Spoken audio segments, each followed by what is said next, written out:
channel Sweet Style Beadworks. Ang sunod po nating ituturo sa inyo ay ang paggawa ng choker. Ito po, nabibili lang po ito sa Divisoria. Ito po, kung napapansin nyo, blue po ang kulay nito kasi naubusan ako ng black kasi binenta ko na ngayon ito blue. Ngayon, dahil nga ang size ng kabataan ay 11.5, sa medyo malaki-laki 12.5. Ngayon, ang gagawin natin yung parang basic lang ang sukat, pang teens. Ngayon, pagka mataba ang gagamit, pwede naman natin lagyan ng extension chain. Ngayon, susukat tayo ng 11.5. Maglalagay tayo ng extra para sa pagtupi. Ito, 11.5. Gagawin natin ng mga 12 mahigit. Okay. Tsaka natin puputulin. Okay. Ngayon, kung ito po, na telang ito, para siyang nylon, pwede siyang sindihan ang dulo para kumipot, hindi siya maghimulmol.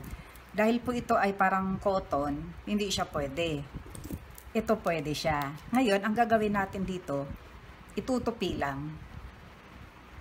Ganyan. Tupi lang yan. Hindi siya matatanggal. Bago, ito po yung mga kailangan natin. Mga clip. Oh, ang tawag dito ay, kalimutan ko yung tawag. Basta clip siya, pang ipit sa dulo ng choker.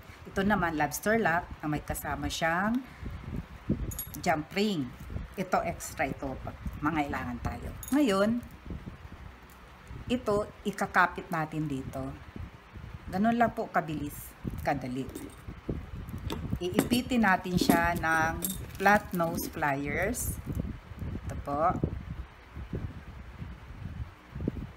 Yan. Yan, ganyan lang. Tapos magkabilang dulo,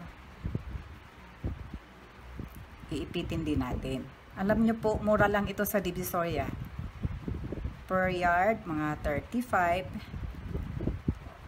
o 30, depende. May tag 12 pesos. Pero kung mas maganda-ganda, medyo mahal lang konti. Konti lang naman. Ipitin lang natin. Yan. So, pagkaipit natin, diba, ganda na. Pagkaipit natin, maglalagay po tayo ng jump ring. Yan, bubuksan lang natin to. Tapos, ikakabit dito sa butas at ikakabit ang lobster na may jump ring plus jump ring din para hindi palipit sa liig. Yan. Tapos, ito naman, bubuksan uli, jump ring, i-attach yung extension chain at ikakabit dito sa butas. Ganyan lang po kabilis at kadali. Ngayon po, may mga gumagamit pa rin naman ng choker. Totoo nga po niyan, hanggang ngayon meron kaming panindang choker at mabenta naman, dinideliver ko siya sa mall. Ngayon, kung gusto nyo siyang lagyan na pendant, pwede rin naman. Pwede rin tayong yung mas magaan-gaan. Pwede rin tayong gumamit ng pearl. Okay?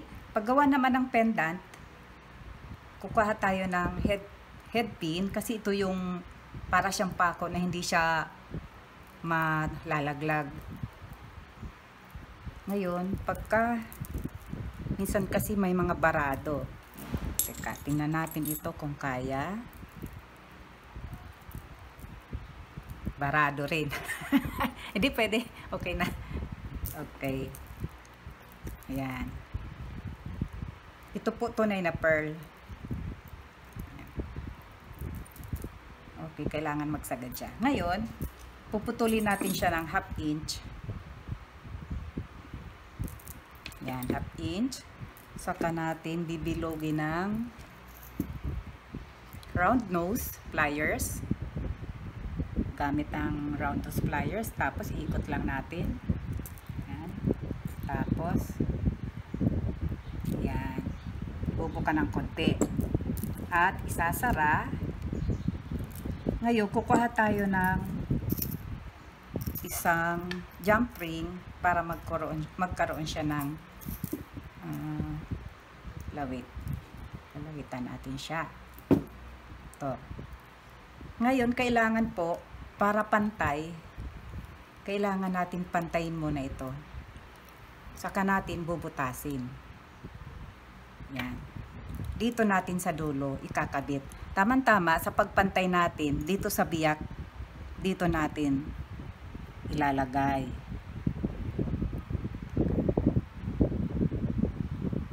Yan. Tapos, iipitin. Yan na po ang finished product natin. Wow, ganda, no? Pwede siyang gamitin sa party. Okay? Maraming salamat po.